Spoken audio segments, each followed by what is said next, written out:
Hello, I'm Paul Stevens, editor of Short Term Rentals, and welcome to the second webinar of our RockSTRz series on which business models will succeed in a post-COVID world. But what is a rockstar, you might ask? Watch this video and find out.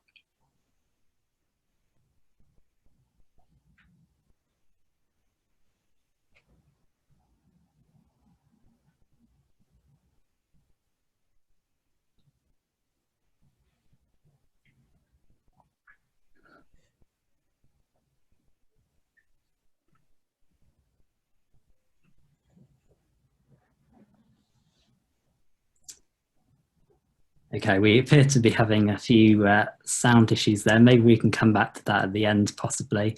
No worries, we're prepared for all eventualities. So just in terms of webinar guidelines, please keep your sound on mute and your camera off if you are not speaking. The discussion should take around 45 minutes today with a Q&A. I'm being ably assisted as well by my colleagues Joe and Justin in the back end today. So please, all of the details are in the chat, and please remember to post any questions throughout the discussion via the Zoom chat function as well. And a final reminder that a recording of this webinar will be sent round to everyone after the session. Thank you. Yep, here are all the key discussion points we're going to be addressing today. So some very interesting, very timely topics. So this is a precursor to the inaugural Urban Living Festival that my company, International Hospitality Media, is organising in London in November. But obviously with the latest government restrictions, however, large events have been put in doubt. But I can assure you that we're making an exciting announcement on Monday, so please do watch this space. So let me go ahead and introduce our RockSTRz panel. We've got 4 distinguished guests on the panel today. So Henrik, would you like to kick off first? Hi, I'm Henrik and I run a company called Awaze. Nice to be here. Fantastic. Anna, please, from Frankfurter. Hi, my name is Anna. I'm the CEO founder of Frankfurter, which is a short-term property management company based in Dubai. Excellent. And Jesse, you next. Hi, I'm Jesse. I'm one of the co-founders at Frontdesk, a United States-based urban apartment revenue sharing and technology services provider for the short-term rental industry. Thank you very I'm humbled much, to be in this panel with such giants here, so I'm very humbled. Thank you very much. We're very happy to have you as well, Jesse. And finally, Graham, please. Hi everybody, my name's Graham. I look after a business called Sykes Holiday Cottages. We're predominantly a UK-based property rental company, so 18,000 properties in the UK. But we also look after a number of brands, including a brand in New Zealand called Batch Care, where we have 2,000 properties there as well. Thank you very much, Graham. Let me move on to a bit of context for this discussion. So we have pre-COVID first and then post-COVID. So pre-COVID, we have news from Frankfurter, from Sykes and from Awaze, so that covers 3 of our panelists there. And we also have an analysis of the master lease model, which is something I wrote last year. So I'd very much recommend that you would check that out. That's certainly relevant to our 4th contributor, Jesse, as we'll discover very shortly. And then for post-COVID, so this includes the Competition and Markets Authority, or the CMA as they're also known, threatening legal action against firms who did not provide full refunds for those affected by booking cancellations earlier in the pandemic. And the CMA later investigated Sykes and also several Awaze brands. So we're going to be having a little bit of a discussion very shortly as well with Graham and Henrik on that. They're very happy to discuss that. So yes, let's move on to our first discussion points and talking about challenges faced and opportunities for pivoting or restructuring during these times. So I'd like to kick off with Henrik, and there was a very interesting statistic I saw back in June, I think it was, and you had, I believe, you can correct me if I'm wrong on this, but a 455% increase in traffic when lockdown eased in June. This was one of your brands, I believe. So on the basis of that, how have you had to kind of streamline your operations as a result of COVID, but also maintain this balance of like an international brand identity and this hyper local presence to meet this pent up demand? The interesting thing is how important holidays are to people. I wouldn't say it's a right like water or air, but it's really become almost a human need for everybody, and especially after people having been in lockdown, there was a big pent up demand to just get out of your own room. We noticed that particularly in the UK, which closed down for longer than most European nations and which had more restrictions in place than most European nations. I wish that was natural demand coming to us every day, but clearly there was a lot of pent up demand. But I think it points to just how important holidays are, just how important breaks are. And we're very fortunate to be providing a product which is not only good for domestic stays. People tend to go in cars to our places. You tend to stay with your own family, not mix with other people. It's also, you know, sort of environmentally friendly. You don't have to take a flight. You know, it's a very sort of local type of tourism that I think has many benefits that will survive way past COVID. Clearly, operationally, this was a challenge, given we had 10x the number of calls we typically had in a normal month. We've worked very hard to improve those processes, but in some cases we came up short because of the just unprecedented demand. Mm. And is there anything, any lessons or anything that you'll take on board now from the CMA? You know, what do you think can help to benefit Awaze from this? Well, I think, I mean, Graham can chime in here for the UK. I think that the rules were not altogether very clear to start with, so we were happy with the CMA clarification. There are very clear rules for tour operators and airlines who were not abiding by the rules, so I think we were a bit puzzled by the fact that we were singled out. And, you know, even in the industry, you know, there were a couple of us singled out. I think the role of the CMA is to provide an even playing field. We are not necessarily sure that everybody was pursued with equal intensity. So I think, you know, in terms of how that happened, you know, we do have some opinions in terms of, you know, maybe that could have been done in a different way. Look, we're very happy now. We're paying back everybody who wants a refund due to COVID within 7 days. No questions asked. And but clearly, had we known then what we know now, we would have, you know, we would have staffed up the repayment team. We would have done a number of things differently to be able to service that more quickly. Thank you very much, Henrik. So naturally, we're going to go to Graham next. So I believe the CMA was investigating Sykes and 24 of your brands. So could you talk to us a little bit? We've had, you know, we've reported on it on short-term rentals. Could you give us a little bit of clarity about what this involved, maybe the lessons that you will take away, as well as if we were to go into another lockdown, say? So I think, you know, the Competition and Market Authority wrote to ourselves and Henrik's business, I think primarily because we're very large and they tend to act on the volume of queries or complaints that were passed through to them. The threshold is relatively low.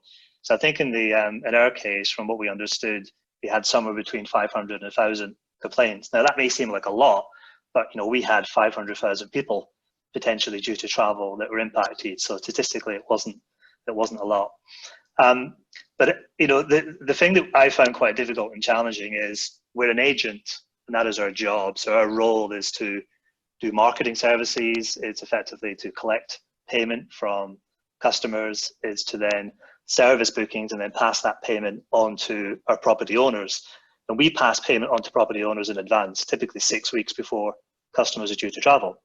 So the CMA set up this COVID task force, which, you know, I'm sure I won't get in trouble, or I hope I won't get in trouble for saying ridiculously aggressive and quite political, to try and target businesses to be seen to be doing the right thing for consumers. However, what the CMA failed to recognize is our property owners were also consumers as well, and they were potentially being impacted by this. And they were mostly interested in coming at us as an individual business and saying, We don't really care about legals with regards to the contract being between the owner and the guest. We think that it should be your responsibility under consumer law to refund guests in full, and then to claim those funds back from our property owners. But to put it in context, it was something in the region of about £82 million worth of funds that we had passed on and passed through. So the exposure to us as a business was unpalatable. And you know, there's a danger if the CMA was to force our hand, we would just become insolvent as a business. So it was a real tricky tightrope, I'll be honest. And I think what I learned most definitely is, you know, these organizations, they tend to just forget about contract law and focus more on consumer law, and consumer law seems to gazump contract law, which is interesting. I think the second thing is, as an agent, where the CMA were, I guess, putting pressure on us, they were saying, well, given the fact you take the money, given the fact that you set most of the prices, given the fact that the customer books with you, are you really the principal, or are you the agent? And so this was a challenge for us. So, you know, lessons learned are, you know, be crystal clear about what your role is, whether you're the principal or whether the agent, and ultimately make sure it's really clear to the customer who they're actually booking with. And also, you know, be really clear that if the CMA are going to, you know, ask for information, you have to make sure that you know everything about every customer, every piece of information, because they do this thing called an undertaking, where the amount of information they ask for and the time they ask for it is quite challenging. So I think, you know, I think the key lessons sort of for me are just make sure that you're really clear about your role in terms of an agent, but also when the CMA come knocking, you've got to make sure your systems are in place and you can answer them vehemently and as attentively as you possibly can, because they do carry quite a lot of weight and power. And it was no coincidence that, you know, most of the heads of the CMA were sitting on sofas on breakfast television or various different newspapers saying, hey, look at the undertakings that we've got these evil people to agree to, when, you know, in many of our cases we had done no evil, we were just doing our job, and they were unwilling to underwrite the risk that we had if we were to pay back all that money and go to try and get it back from our property owners as well. So it was a difficult, challenging time, and I lost many hours of sleep during the 6-week period.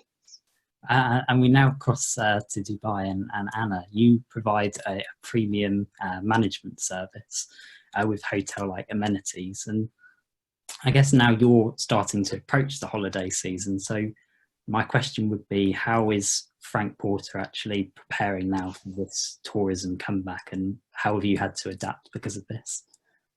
Well, you know, Dubai is quite special, unlike Europe or UK or US. Here, when they do something, they make the law and nobody can do anything about it. When there's a lockdown, you know, try to go outside, you'll be put into jail. So one of the great sort of the flip side of that is that Dubai acted really, really fast with COVID, and they've put a lot of rules in place, a lot of regulations. So this comeback that we're having is kind of thanks to the government being very proactive. Also, we have to remember that Dubai's main industry is tourism. There's really nothing else that funds the city. And so they're very proactive about getting tourists back. So there's a lot of attention now paid to companies like ours to make sure we're compliant with all the rules.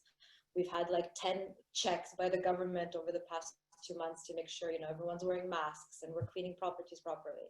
So now, as you said, there's a lot of pent up, as Henrik said, there's a lot of pent up demand, and we're feeling it now because tourists are finally booking in October, November, December, they're booking their holidays. And we're doing everything to kind of prepare, because we also feel that when it's going to come, and we feel it now, it's going to come triple. You know, people are going to start all the holidays that it take in 6 months, all the holidays they are sitting there waiting to take, they're going to now take into Dubai. So, you know, we're just preparing the team and working hard with the government to make sure we're compliant, you know, that they can't shut us down for some little law that we didn't follow. And just making sure that we're on top of everything. Now really this month is when it's all coming back. And we're just doing everything to make sure that we are ready for this huge influx, because there will be a huge influx now to Dubai. And I just sorry to interrupt, but are people flying to Dubai? Are the airlines flying? Yeah, everything is open, and what's great is Emirates and Fly Dubai have offered up COVID insurance, so you'll find that so it's kind of safe to travel. You know, if something happens to you and you have to cancel, there's insurance. So the flights have been really open since July. July 7th was the first day everything opened up, and slowly you're seeing, you know, more and more and more movement as people feel more confident about Dubai as a travel destination. That's Yeah. it. Thank you So very much. please come to Dubai, everyone. And we turn to our fourth contributor, Jessie. So we mentioned before in the context slide about the master lease. Is it this bubble which is about to burst? And I guess it's almost an omen now, because that was written a year ago before all this started. But what was you actually pivoted, I believe, away from the master lease to rev share before this all started. So what was your motivation in doing so? Yeah, I think you predicted well that the bubble was going to burst a year ago, because it certainly did burst. The motivation for us, the trigger point, was not COVID, although many of our competitors, that was the trigger point. Many other competitors, along with Frontdesk, pivoted away from master lease after the WeWork failed IPO of 2019. Actually, end of last year, we started all seeing the writings on the wall of this business model. While it's helpful for scaling very quickly and penetrating the underutilized urban apartment inventory markets in the US, it is an over-leveraged, fraught with risk, especially with any kind of economic downturn. We now have a good data point to say what hopefully the biggest black swan event in travel is to anticipate for future. So it's not to say that the master lease model from our perspective is dead. It just needs to be reconsidered. And revenue sharing agreements seem to be the easiest model.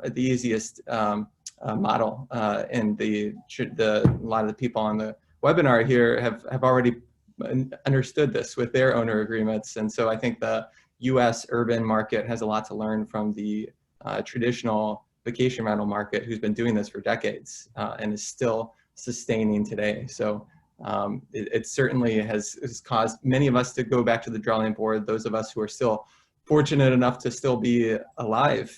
And lucky for us, there's a lot of competitors going out of business right now. And so growth has never been more exciting, ironically, in this market. You just have to be one of the last few standing in the urban space today. Okay. So we've talked there about this shift towards more sustainability now.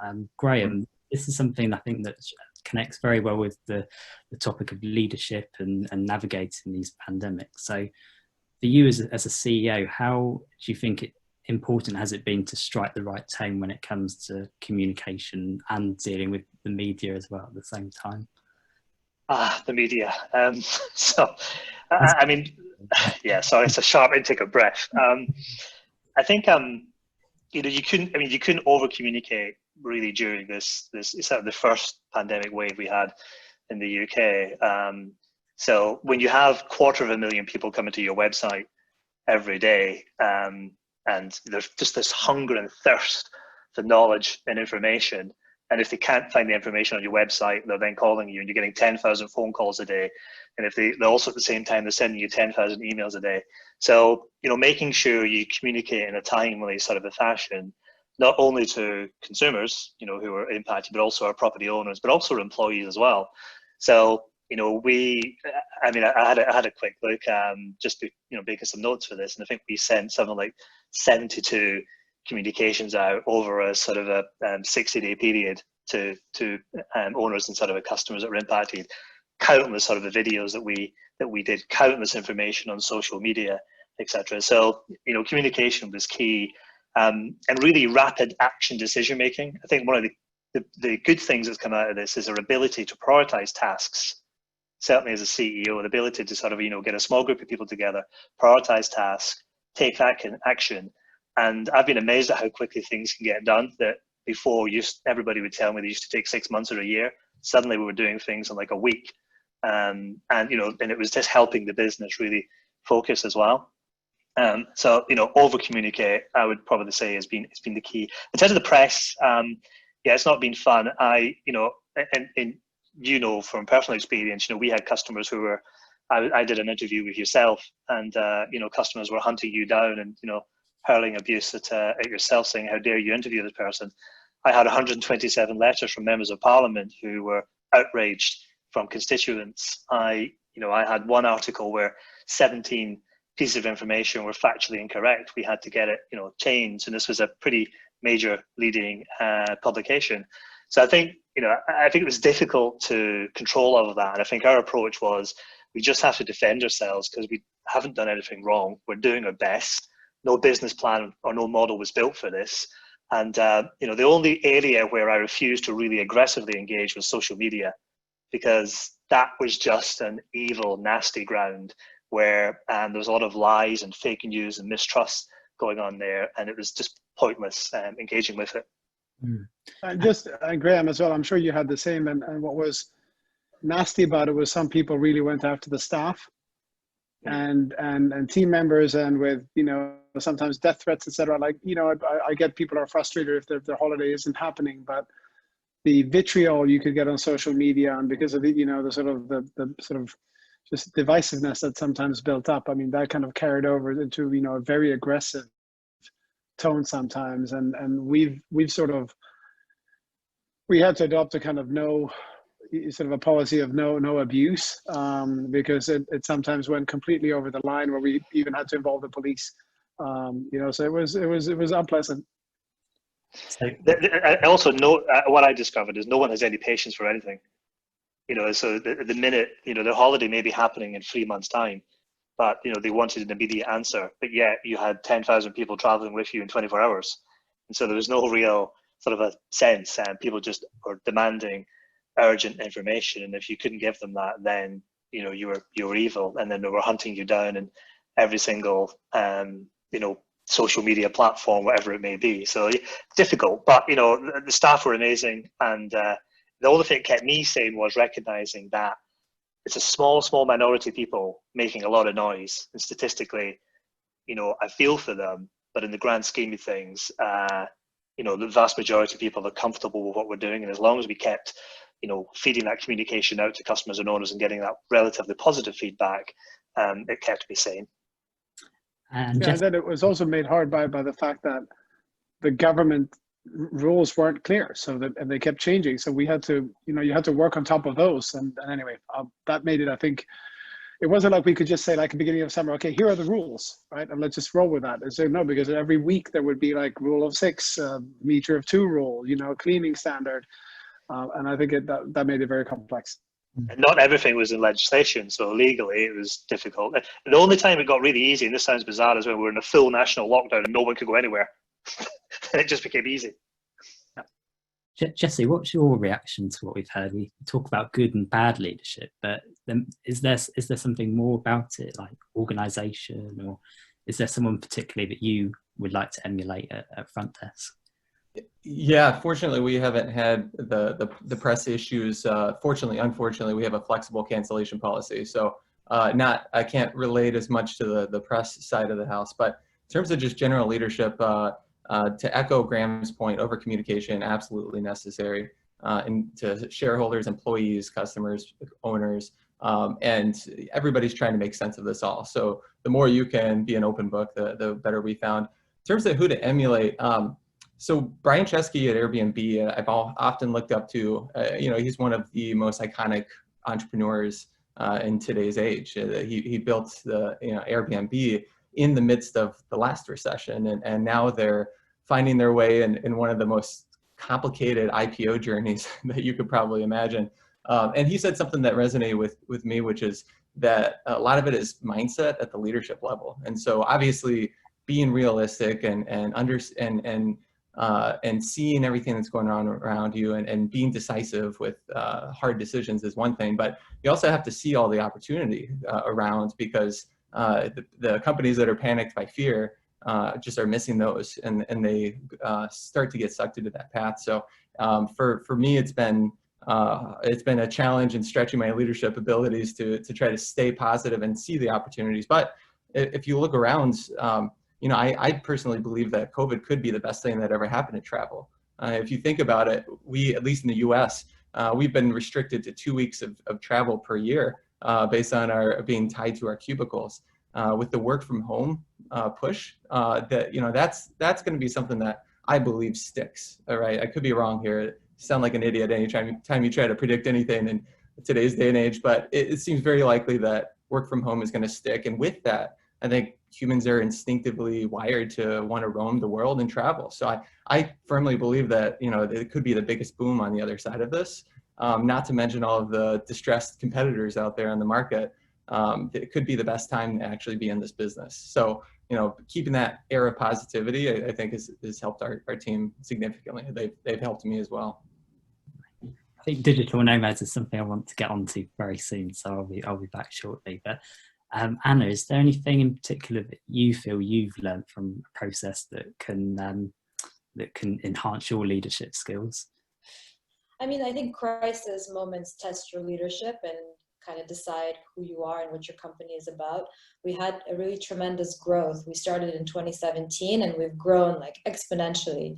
And when COVID hit, it just shut things down and made us consider so many things about how we're approaching clients, how we deal with guests, how we were lucky that it happened now in a way than it happened in the beginning, because of course that would have been more devastating. So we were more prepared. But still, of course, it's difficult with your employees. We had to, a lot of salaries went down over this time. We had to deal with, as everyone, with unhappy guests and unhappy clients, and the communication and, just being on top of everything to make sure everyone is calm, because for sure it was a strange moment when everything happened. No one could have predicted it, but it's as well, if you use your brain a little bit, you understand, okay, this isn't forever. We're not going to be locked in our homes for the rest of our lives. We're going to get out of it. Let's just all kind of pull together. And for us, the leadership part was kind of thinking ahead and having this vision that, guys, please just hold off. It's going to get better. Let's just deal with it. Be calm. Don't make rash decisions. And just being able to sort of have that calmness, even though you're not calm inside, that's for sure, but having this calm demeanor to everyone in your company as an employee, to your clients, to your guests, and just making sure they kind of, you're the captain of the ship and you have to make sure everyone kind of is calm around you. For us, that was, testing us and how we're able to deal in a crisis. So, and I agree with Jesse in terms of the best thing. It's hard to say it's the best thing when something so devastating around the world, but in a way, it's going to definitely change and revolutionize how we travel. It's going to make things, very, very different for our industry, and that's a good thing. It's going to kill off maybe all the bad players and people that weren't good for travel, and then keep the best companies or the best ways of doing business. So in a way, it's all crises are an opportunity to reform your own business, to reform the industry. And I think we have to be positive and look at it like that. It's an opportunity to make you better in the industry. And thank you, Anna. Looking ahead, we have people on this panel who are from a managed vacation rental perspective and a self-catered accommodation perspective. So Henrik, I know something we reported on short-term rentals that you were saying was, I think you might have had your best online sales day ever in June, and you were recording a booking every 11 seconds. Are there any particular trends you're seeing now with booking windows, bookings ahead for 2021 perhaps? Are there any things that you can sort of map out for the future of self-catered accommodation? Well, we're doing very well for 2021. So we're certainly seeing a kind of if the camel has two humps, there's clearly the hump one here is materializing, which is great.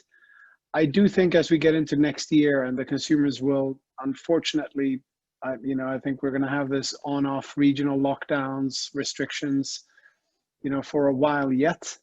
So I think we're going to see, and we're also seeing it for this year, for, October half term, for example, we're going to see an increasingly sort of shorter time to arrival or shorter booking window happening. So again, it's too early to predict, and, some of these will not maybe materialize, but what we're seeing now in some of our brands, for example, for James Villa Holidays is one of our brands, a tour operator, and a large majority of people accepted vouchers back in May, June. A large majority of people want the cash today, right? So it's because people have now seen enough airlines cancel flights, restrictions, there's quarantine, there's double quarantine restrictions. I was going to be in Denmark this week. Suddenly they changed the rules, and then we changed the rules in Denmark. And I think that's going to make people eager to maybe book ahead if they know they can do it safely, which they of course can with us. But also then hold off until they know that, the vacation will actually be allowed and there won't be a regional lockdown like we have in the UK right now in Wales, for example. So I predict both longer and shorter. Is there, do you believe there's anywhere safer perhaps than a vacation rental or a holiday park now to be, if you're self-isolating or if you're looking for that period? I mean, objectively speaking, you're probably the safest is to stay in your own home and not travel. Like if all humans actually stop traveling and moving from where they are exactly right now in the same spot for 3 weeks, the virus would be gone. There would be no virus. But apart from doing that, clearly, if you travel, which a lot of our consumers and guests do by car to, and we have a, enhanced cleaning protocol, etc. It is very safe. I mean, touch on wood here, we have not yet in any of the cottages we have any kind of outbreak. There have been some smaller incidents in parks across Europe, but again, no communal spread in those. Again, knocking on wood. So, and that season has been going on for all of Q3 with, I think, record occupancy, not just in the UK, but across Europe, and no communal spread of the virus. So that, I think, points to the relative safety of this type of people being able to be either in a cottage or in a park and do it safely. And conversely, Anna, from a managed vacation rentals perspective, are there any particular trends you're now seeing, any data that you have for us in terms of bookings, occupancy, that might help us envisage the future? Well, for the past few months, the bookings have been these long sort of stays. Luckily, when COVID hit us, it wasn't as bad as hotels in Dubai, for example, because we have this perfect kind of, when people are leaving Dubai or moving to Dubai and they're stuck in between properties, they would book a short-term accommodation. And usually our bookings used to be, 5 to 7 nights on average. During COVID, it was like a month on average. People would book these long stays when they weren't sure, they didn't want to commit to any long-term property or buying something, so they were staying in these longer-term units.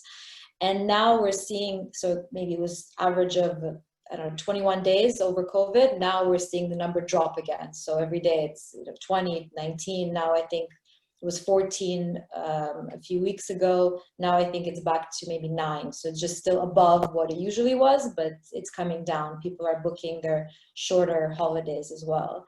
And I don't know, the same here. When everything happened, we had a lot of internal tourism as well. So a lot of people coming from other Emirates, because again, everybody wants to travel. Everybody wants to experience some kind of travel, even if they can't travel abroad. So we saw a huge increase over the past few months of domestic holidays.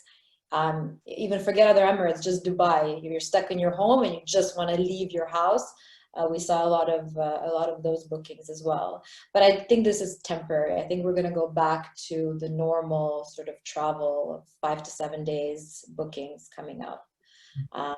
Yeah. And Graham, how would your observations compare? Are they similar to what Henrik said in terms of that booking window, that surplus demand for booking ahead? Yeah, I mean, we're just about to finish a financial year, in fact, in a week. So I've currently just signed off probably the best work of fiction ever, trying to forecast 2021, because I have no idea what it's going to look like. But what I do know is we probably have to maintain a huge amount of cash in reserve just in case something goes terribly wrong. But parking that, I think the trends I'm seeing are very similar to Henrik. I think maybe it's worth just talking a little bit on the stock side, because the fuel for a lot of our businesses is the properties. Having great properties, great locations. And it's a supply, certainly in the UK, a supply-driven sort of a market. So we had a couple of challenges there. The first one was for 3 months or so, we couldn't really get to properties and visit them properly. So we ended up being about 1,300, 1,400 properties behind what we would forecast in terms of a run rate. And that just has a massive knock-on impact on your future year's numbers. So we're busy trying to play catch up. But what we've seen, certainly since July, is a huge amount of properties coming into the market that are either new to the market, second homes that have never been let out, or whether this is people trying to get income and release income, I don't entirely know. We've also seen quite a shift from the doing it yourself or renting by owner direct market to more professionally managed through an agent. We've seen a big shift in that. And we've seen very little shift happening between agencies, which is, traditionally, an area that we sort of tend to look after. So also the property market in the UK has gone a bit nuts. If anyone does follow it, you'll see certainly in July and August, some of the biggest months ever in terms of house property transactions going through the UK. So we're seeing the supply side actually incredibly sort of healthy, but on the demand side, people are cautious. And there's really two things people want. One is, like Anna was saying with Emirates, if something goes wrong, can I get my money back? Am I protected? So like a COVID guarantee. And then the second thing I'd say is it going to be really clean and super clean? And I think all of us have had enhanced cleaning protocols and standards, and all of our owners are doing more and more, or professional managed companies more, but the expectations from guests have just done this. So we've actually seen a drop in cleaning scores, despite us actually probably putting 10 to 50% more effort in. But I think that's just symptomatic of people are now hunting out and looking for various different things that maybe they just ignored before because they're sort of nervous. Just a reminder to everyone who is watching in, just if you do have any questions for our panel, we will try and leave as much time at the end or try and ask a couple of questions throughout as well. So please do pop them in the chat if you've got any. Graham, I want to go back to you because at Sykes, we know that you produce your own in-house property management technology. So looking ahead now for the types of business models that are going to survive, to what extent do you think it's going to be these business models with high automation and these tech to facilitate these sort of transactions when it comes to cancellations that will survive? Yeah, I mean, I guess the beauty of what we have anyway at Sykes is because it's our own and we've built it and we have almost over 100 engineers. When we need to throw everybody at it to make it work, to do things, to do high levels of automation, we can. So by the 26th of March, so if you imagine 23rd of March, thought about 26th of March, we were automating a lot of the processes and requests for refunds. And we had something like 30,000 customers had gone through that process within a sort of a 3-week sort of a period. We would never be able to do that if we didn't have that level of sort of a technology and be able to put a lot of resource behind it. The other thing that was clear to us is having this timely reporting of really understanding the status of things like bookings, cash flow, who's requested a refund, what customer cohort group we're in. This was absolutely critical. So having your own, I guess, single view of the customer, your own data warehouse, your own ability to interrogate that, and have accurate information for your decision making is absolutely critical as well. At the moment, what's proving quite useful for us is we have these very large properties that can put no more than 6 people in, if we're lucky in some cases, and our ability to work with our owners to allow them to still get some income and to adjust the pricing accordingly, but also to showcase those properties differently within the algorithms. All of that is just about having control within our own technology. So, it definitely was a huge advantage, I would say, and our ability to sort of move. If it was a third-party system, I'm not so sure we'd be able to move as quickly as we possibly can. But what I will say is we discovered a whole raft of creaks and cracks and issues that are now forcing me to think about if I'm going to be taking 3.5 million people on holiday by say 2023, which is our target annually, I have a lot of work still to do in automation and self-serve technology. We did a lot of work around, call routing, skills-based routing. We did a lot of that, but we're still just scratching the surface. And Jesse, what types of tech adoption are you seeing with Frontdesk? What are your observations from this? Yeah, so my observations are similar to Graham's. We have our own in-house PMS and all of the modules that go with it. Having that total control in a time of turbulent change is certainly a strategic advantage. But us we're in primarily the multifamily apartment, commercial real estate industry, right? So not single family homes, but apartment communities owned by institutional owners.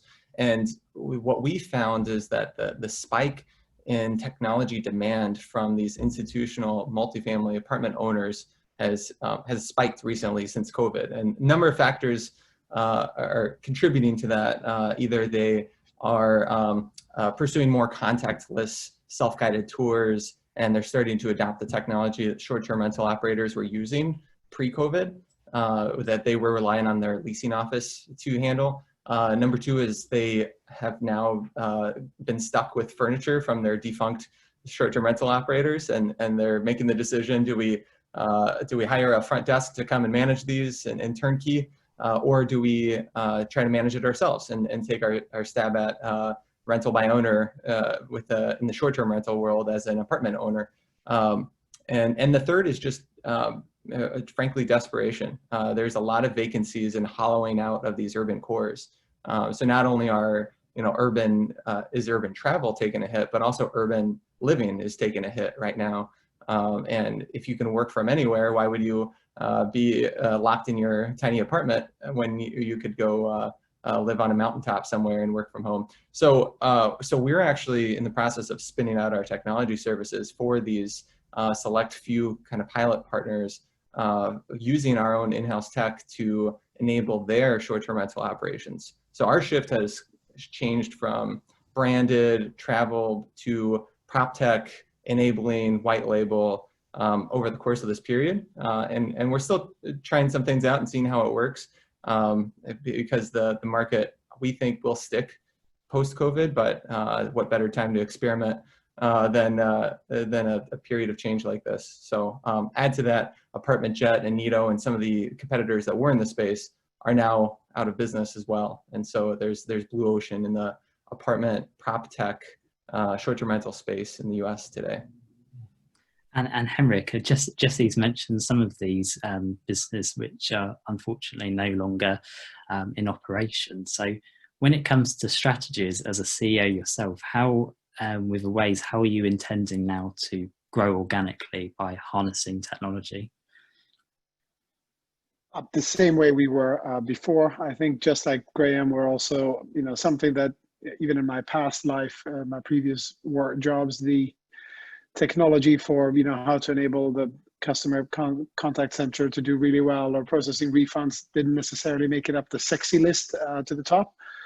That's become incredibly sexy right now because, it just takes a lot of grief away. And so, but in terms of organic growth, we think we're investing aggressively in the sort of technology for our homeowners, both here in the UK and in Europe as well, which is why we've set up Manchester, where I am now, our new headquarters for the UK. And equally on the guest side, we try to sort of make sure that the experience is better every day we're here. So then we try to kind of bring the homeowners along and grow the guests and grow the owners. And part of that is technology. Clearly, this sector, travel, is still influenced by humans, so we need a good team to help us out as we approach owners. On the guest side, increasingly, they want to have a good experience when they book on their phone, or which they increasingly do. So no real change other than we have, and we will also for the short medium term make sure we keep investing in some of the solutions that make things like refunds quicker, better, moving your cancellations or changing your bookings. Again, things might not have made it to the top of the roadmap before. They're very interesting to look at right now, as we expect that we're going to have many more quarters of maybe not a complete lockdown, but certainly kind of regional on-off situations or circuit breakers or whatever the government, and they invent new words here every week. But we're preparing to deal with the technology to deal with the new slogans from Her Majesty's government. Thank you, Henrik. We've actually had a question from the audience, and it's for you, Anna. So thank you to Sam Atchinpong for sending this through. To what extent, if any, do guests having to quarantine factor into the growth in your average length of stay? Well, they don't have to quarantine in Dubai. The quarantine is 12 hours from the time they take the COVID test at the airport, so it doesn't affect us right now. The quarantine affects back when they have to go back home and they have to be stuck for 2 weeks in the UK or wherever they're going. But Dubai, it doesn't have any effect. Thank you very much, Sam. But Anna, staying on you. So, how do you expect these business models to now evolve? And looking back on the last few months, how are you going to adapt or maintain aspects of your business model for when that holiday season does kind of wane? So, I mean, it's interesting we discussed tech, and for us this was such an important aspect as well. We developed a very good in-house sort of client support system, so the clients have a lot of access, they can see how the apartments are doing, and we developed this very early on. And it's really saved us during COVID, that we didn't know, of course, what would happen at the time, but the fact that we had this system and all of this in-house tech that we were building helped us out so much. And it's made me realize during this period how much more we have to develop and how much more we have to do in-house to make sure, not just prepare for another COVID, but prepare for any situation that you have full control of your operations. And full sort of support for every aspect. So we have a strong client support, but we don't have such a strong guest tech support if that's in-house. So we're focusing on developing that and making sure that we're prepared and the business is going to go forward. And in terms of the business model, I think our business model works. Even before this, we thought, people are going to want to rent out homes. This was our big pitch to clients. They'd say, well, why would someone choose a holiday home or a short-term rental over a hotel? And we would always say, well, because people like space. People like to have 2 bathrooms and a kitchen and to wash their clothes and have a balcony, for the same cost as it would take 2 hotel rooms. And this has proven so true over COVID, because now more than ever, people really want their own space and their own kitchens and to be able to cook their own food and to have, to wash their own clothes. Everything we've said before has kind of multiplied now, because really people want to stay inside, and whether it's to work from home or if they holiday, they kind of, they want to book an apartment with the Burj Khalifa view, but they don't really want to go outside to view it. They just want to view it from their balcony. So it's kind of, for us, it's proven that it's a winning model. Short-term rentals, it's a winning model to have your own space, to have an apartment or a villa that you're renting out.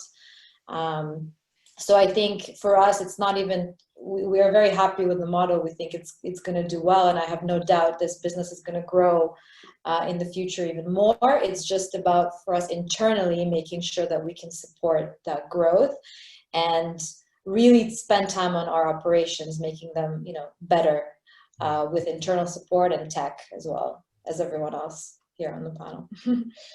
And Henrik, your native Sweden's been on the news quite regularly over the course of this pandemic for the approach it's taken. Is there anything now we can learn from Sweden in terms of their trends, their demand for holiday parks, for summer homes, when it comes to not only maintaining the demand you've got, but also, I guess, catering to new demographics of travellers?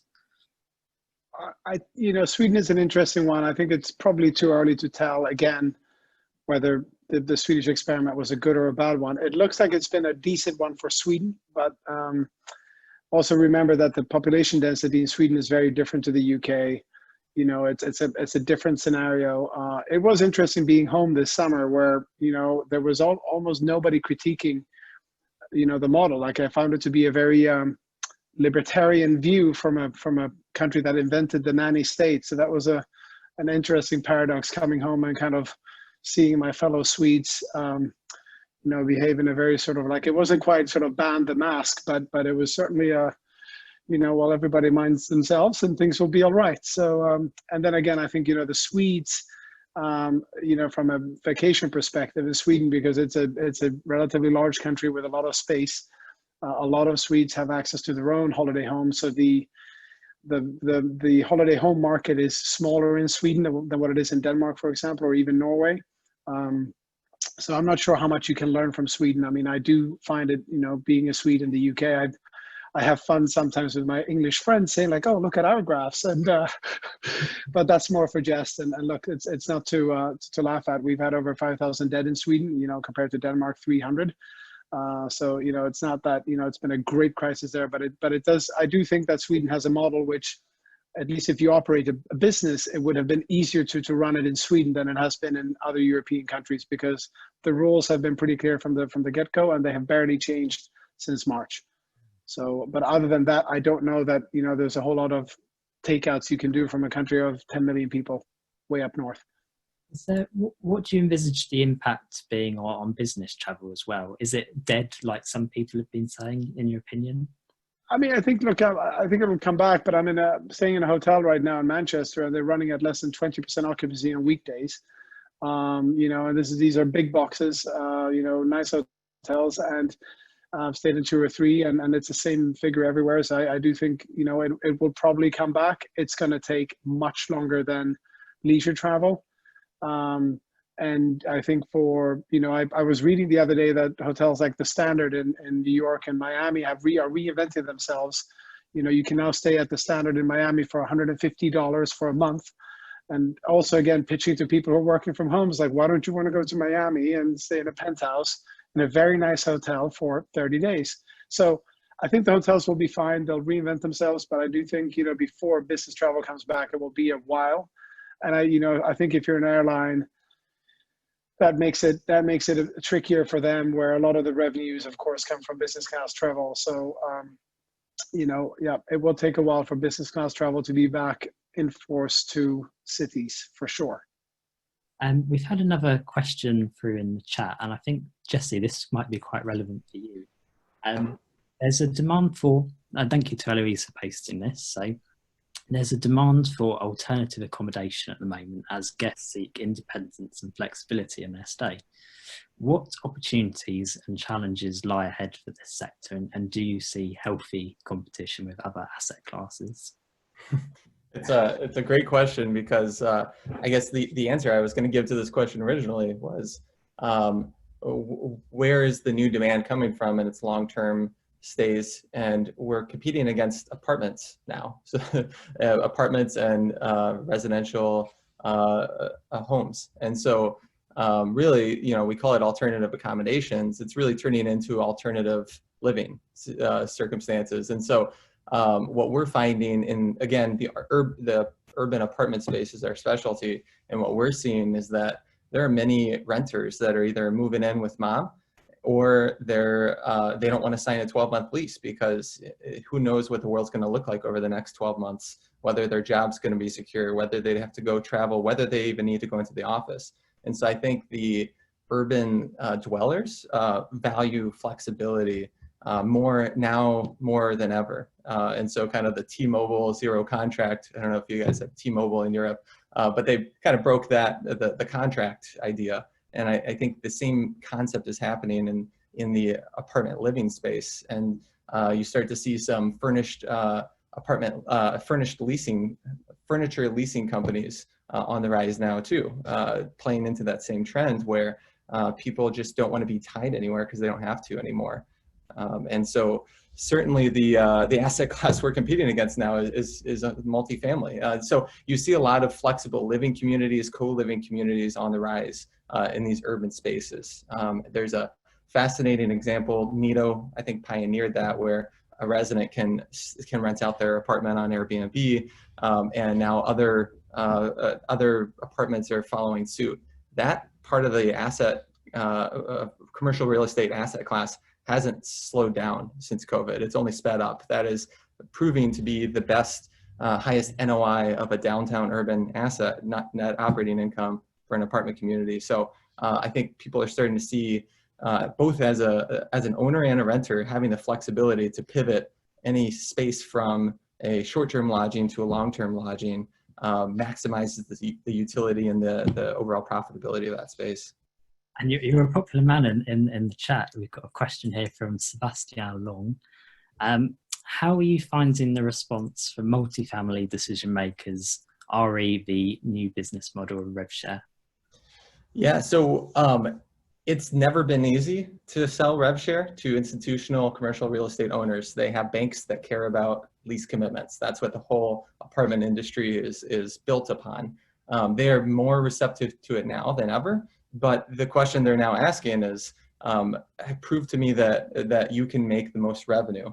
And so, whereas 3 years ago, our go-to-market strategy was sign a lease and put our money where our mouth is, now we have to use our brand recognition in the space to show the multifamily owners that we have case studies showing that we overperformed our peers on revenue by 18% in the same exact building, giving them more confidence that we're the right RevShare partner. So they're more picky now. Before it was, you pay your rent, don't have any guest incidents or parties, and we'll be good partners. Now it's pay us the highest revenue you can and don't have parties and we'll be good partners. So the dynamic and the expectations have certainly elevated, where they get now more picky about understanding our channel management, our marketing and listing optimization, our direct booking strategy, all of the other ancillary things that typically they didn't care about. Now they need to know, in a similar way to others on the phone here, you need to prove your revenue making ability over the next guy. I'm going to give the final words to Graham. We've talked in great detail now about how business models are going to evolve. So how do you think the short-term rental industry now needs to collectively come together, and what are your ideas for such a concept? Well, I think in terms of business models evolving, and I think this is whether you're in a short-term rental business or any other business, we tend to think of it in these 4 stages. You know, the crisis sort of a stage, which is really about, you know, immediate decision making, recovery more than anything else, then into this rebuild, rethinking, and then this acceleration. And I hope we're now in this more rethinking a new normal, and then accelerating into sort of a built to last. And you know, at Sykes, we tend to put things into 3 buckets at the moment. You know, first of all, what are the EBITDA opportunities or the profitability opportunities that have come out of this pandemic? Because as we've sort of said, there's definitely some opportunities, and how do we really take them on board and sort of use all the strengths we have to sort of take advantage of them. But then there's always this fear of a second lockdown or a second large lockdown. We're dealing in this sort of a small waves, whack-a-mole sort of strategy at the moment. But if, you know, could we survive 4 months of complete lockdown is sort of the question we ask, and what do we need to do to prepare for that? And a lot of that, first and foremost, comes down to cash flow, because you know you just need to have a really healthy balance and a healthy sort of a cash flow, and you have to keep modeling that, because every day your cash flow is different depending on when that 3 or 4 month lockdown sort of happens. And I think the last thing is really just around this overall evolution of your business model. How do you just really think about everything and start again and say, is there a better, smarter, quicker, more efficient way of doing this? How do we think, you know, what the business look like? As a simple example, you know, we've now just said to all of our employees, all 700 or 800 of them, you know, we're all working from home for the next year. If you want to come into the office, we have some lovely offices and we'll make it safe, but we're all working from home. And my big fear there was really around productivity. But the reality is my biggest fear now is engagement, because everyone's at home, and obviously it's, you know, it's a business that drives off values and culture. How do we maintain that?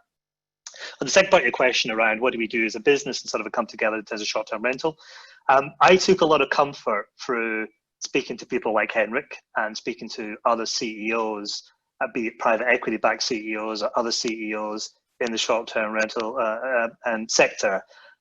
It's quite lonely sometimes as CEO, so as your ability to sort of a chat and just say, God, this is tough or hard, or how are you feeling it, without sharing trade secrets and getting ourselves into trouble. I found lobbying very, very difficult because we were lumped in the UK under hospitality, and that covers a hell of a lot of things. And we were saying, look, okay, we're in the leisure tourism sector. It's quite safe, isolated homes, particularly rural. People can go from their home, you know, but we were just broad brushed. So how do we have this voice that's strong enough? And when I spoke to lots of the lobbying groups, be it the UK Hospitality, Tourism Alliance, Short-Term Accommodation Association, whatever it may be, we weren't all joined up as an industry.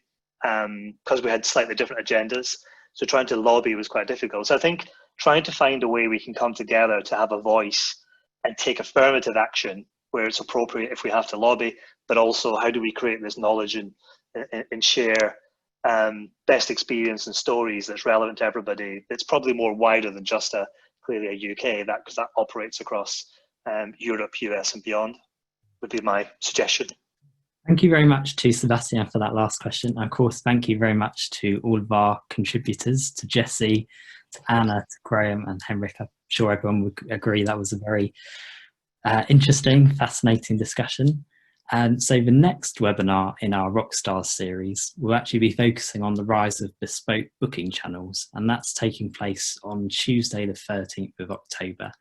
We're back to our usual Tuesday slot for that week, so I hope you can join us then. And the link, I believe, is now in the chat to subscribe for that. My colleague Eloise, who you saw a moment ago ask a question, she has also launched a separate webinar series called Trailblazers, and that's for the boutique hotel sector on our sister website, Boutique Hotel News. Be sure to check them out and register with all of the links provided in the chat on the website itself. This is a little snapshot of what to expect from Urban Living Festival that I mentioned earlier, with some of our fantastic exhibitors and of course our festival sponsors, media partners. We're very grateful to all of your support. And for sponsorship opportunities, please do get in touch with my colleague Katie. All the details that you need are on screen now. And of course, feel free to contact us via our various channels. We've got Twitter, we've got Facebook, we've got Instagram. So all that's left for me to say basically is thank you again for listening, and of course to all of our speakers. We really appreciate it, and we'll see you next time. Thank you. Thank you. Bye.